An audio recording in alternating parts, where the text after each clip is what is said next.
This is Tell Me More from NPR News. I'm Celeste Headlee, sitting in for Michel Martin, who's under the weather.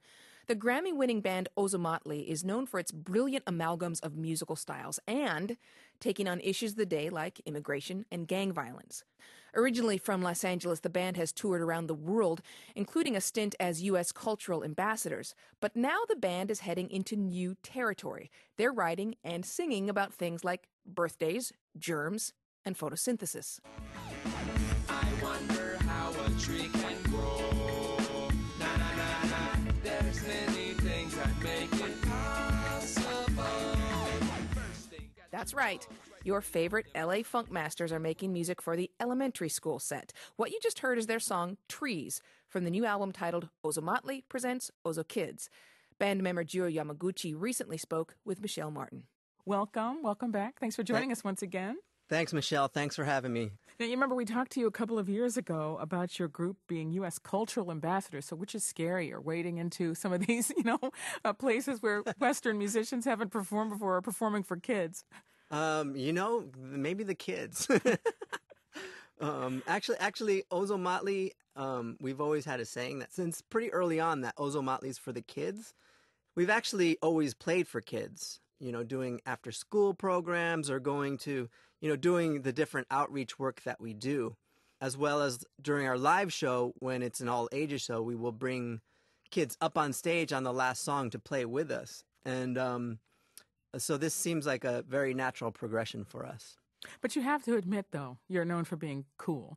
Come on. And so, you're cool. And I have to ask if any of the guys were afraid that they were losing their cool points by putting out an album for kids. That's an interesting question. Yes, there is a kind of, when we were first venturing into this, family, quote unquote, family music or making music for kids, there was discussion about that. Like, how do you balance that? And we've kind of come to a place where we want to keep them separate. So we created an entity called OzoKidz. But at the same time, there's still crossover, and our music for quote adults still has appeal with the younger set. When we first started doing this, we didn't have any children's music, and so we were actually playing live shows for kids, and we would adapt Ozomatli songs for kids. I think there's a natural crossover already. How did the idea that you're going to do an album for kids start? Do I have it right that you were actually approached? I mean, for example, that PBS approached you to do some music for kids shows, or maybe and to do some music for video games, for kids' video game. Is that right? Yes, there were a couple things going on. We were commissioned by PBS to write some 30-minute bumper music for in between their programming. They gave us topics such as opposable thumbs and practice and measurement. And so we took these subject matters and we wrote 30-second songs about them. And then they put collages of Curious George and whatever the programming is to it. We also did a video game for Happy Feet 2, and we did all the music. They gave us a list of, 50 songs, and they were like, can you do songs like this? And it was a very eclectic and diverse listing, everything from Funky Town to Harry Belafonte to, all kinds of music. And it came out really well. And I think that helped, all these projects helped our kid chops, I guess you could call it. We're starting to get our frame set for making our own kids album. Now, you guys have been together for what, like 17 years now? 17 years, yes. Yeah. When you first got together, did any of you have kids? Not when we first got together. Raul, the guitarist, and Asdru, the lead vocalist and trumpet player, they had kids pretty early on. Their kids range now from like 9 to 14. But most of their kids are post-Ozomatli kids, right? I mean, yes, everybody's post. Yes, exactly, yes. So that sometimes it becomes like a thing, when some people are having kids and other people aren't having kids, they're not ready for it, right? And so right. I wonder if there's ever, your life changes. The things that you're interested in and things you're exposed to sort of changes. And I wonder if there's ever any, tension in the group between the people who are like, listen, man, we got to get this rehearsal going because I got to go pick up my kid. For people who are just rolling in from the club, Yeah, that's true. Who haven't been home yet, what's great about us is at this point, I actually don't know. Back in the day, I think it was a struggle for the ones who had kids. At this point, there's a little bit more understanding. We've also grown up as men, and we're in a different place than we were back then. Going to clubs and partying and living life, the road life. Now we are raising children, and I mean, I don't want to make us sound like we're not cool. Like that goes back to your other question of like balancing that, but I think responsibility is the new cool. All right, well, go with that. All right, I think I'm that's gonna a go with t-shirt that. right there. Let's go with that. That's right. Yeah. What a relief. Well, let's play another song from the album. This one's right. Moose on the Loose. Boy, that moose was fast, but we were faster. We'll be safe behind these trees. That could have been a great big disaster. Then all of a sudden, barrel into the trees, a big old something. Oh boy, is that a caboose? Oh my gosh, there's a moose on the loose. There's a moose on the loose.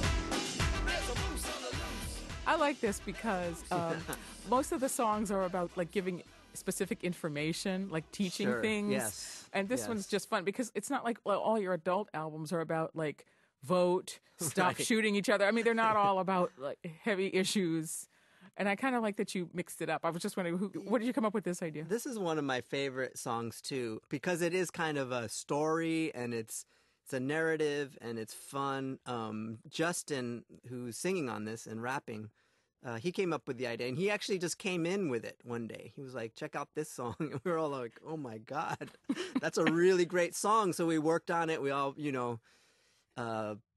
played the music for it. And it also, I believe, is a fan favorite now. Everybody be very quiet. There's a moose on the loose. Woo! That was close. 2 more seconds and we'd be toast. If you're just joining us, this is Tell Me More from NPR News. I'm speaking with Jiro Yamaguchi. He's a member of the band Ozomatli. We're talking about the band's new album. It's titled Ozomatli Presents OzoKidz. It's their first studio album entirely meant for kids or with so-called kids music. Well, how do you feel about that term, kids music, anyway? How do you feel about that? I don't mind. It's fine. Kids music, family music.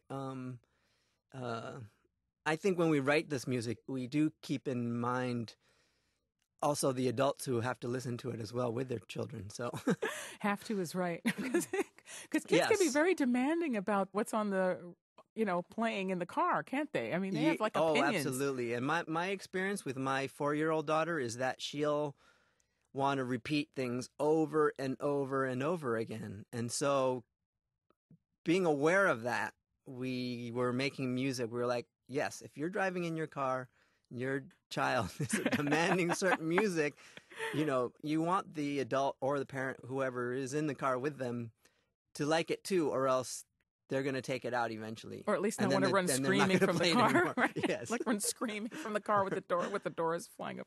Well, Right, what's it like exactly. performing for kids? I know you were just talking about writing for kids and keeping that in mind. What about performing for kids? Have you noticed a difference? Oh, yeah. I mean, it's the best. I mean, it lends itself to us perfectly because when we get on stage, we're kind of kids ourselves and we just have fun. And it's a pretty energetic, high energetic, very danceable show.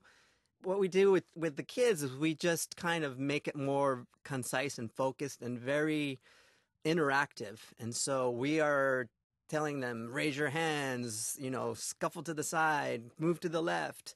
And we'll cordon off a little section. We call it the VIP section right in the front of the stage where we only allow kids.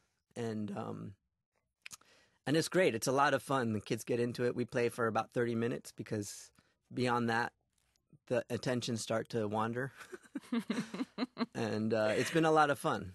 Well, here's an example of that. Let's play Exercise. We exercise every single day. We exercise in many different ways. We run, we walk, we play. We do cartwheels and we roller skate. Jog, hike, jump, bike, baseball, football, swim, and kites. These are some of the ways that we exercise. There are many, many more you may not realize. what? This might need to come with an advisory for the parents. If you're trying that, you might need to get yourself checked out before you start. Yeah. Yeah, that's a good one. Yeah, that's for sure high energy. And the birthday song, too, where you talk about raise them up, that's a lot of fun, too. Oh, yeah. Birthday song. And, you know, we chose, the topics we chose, we felt like, we were like, what do we write about? And what kid doesn't like birthdays? And, you know, what kid doesn't like to jump around and do jumping jacks? And so that's kind of how we chose the subjects to write about. Well, you also have the mix of musical styles, of genres that I think people will associate with your music. And like, well, here's one, like Balloon Fest. It's a sunny day. Why are you bored? Follow me for a quick trip to the store. Get some change from Dad. $2 at most. Buy some balloons. Add some friends. Now you're the host. That's a favorite of yours. Oh, yes. Right. So, yeah, I like Balloon Fest. And there's a funny story of how we came about with that. We were at the Bowery Ballroom in New York City getting ready to play an Ozomatli show. And our publicist, Rob Moore, was backstage with us with his daughter, who at the time I believe was about 4 years old. And for some reason, there were all these balloons back there. And, you know, spontaneously, and I don't know how it started, but just spontaneously, we started playing with these balloons with her. She was so excited, just throwing it everywhere. And every time the balloons would get thrown up, somebody would yell out, "Balloon Fest!" And then it would land down and "Balloon Fest!" And she was really hyped. and so years later, we were like, what are we going to write about? And it was like, oh, Balloon Fest.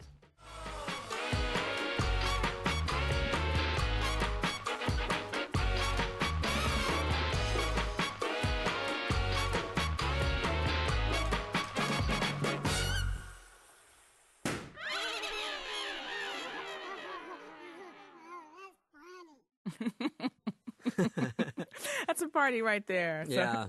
well, you know, before I let you go, thank you for stopping by again. You know, hardly anybody ever asks men how they handle work and family, right? So Yes. so I'm going to ask you, since most of you are dads now, right? Yes. And you've been doing this a long time, and you're still doing what you started out doing, but now you've added this. How are you managing all that? You know, I think we've been doing less touring. We've been writing more and doing composition for doing things like the video games and the PBS things. And we've had the ability to stay home more, which is a lot more sane and healthy, especially in the context of having family. I have a very supportive wife who, you know, helps raise our daughter. And when I'm home, I do a lot of that as well. And so it's really a balance and a lot of communication. Are any of your other rocker friends dogging you out about like trading in your cool car for the minivan or any of that? Do you have to put anybody in check on No minivan that? yet, and you know, I don't know if I would get a minivan, but You can tell no, me. It's not okay. really. If I run into you in LA, I'm going to see you with the minivan. You could be ducking down behind the wheel. Yeah, it No, was it's not funny. me. I was in a minivan the other day, and I was like, "Wow, this is kind of cool." And then I was like, "Wait, what am I saying?" But you know, thankfully, I have really supportive friends and family who are like, "Yes, that's you." You know, we have a blessed life, and we, you know, I'm playing music for a living, and have a beautiful family at the same time, and so that's, you know, I'm thankful for that. Jiro Yamaguchi is part of the band Ozomatli. Their new album is called Ozomatli Presents OzoKidz. It's their first studio album intended directly for kids, family music, if you want to call it that. And he was kind enough to join us from our studios in Culver City, and he swears he did not drive a minivan there. Thank you so much for joining us. Thanks, Michelle.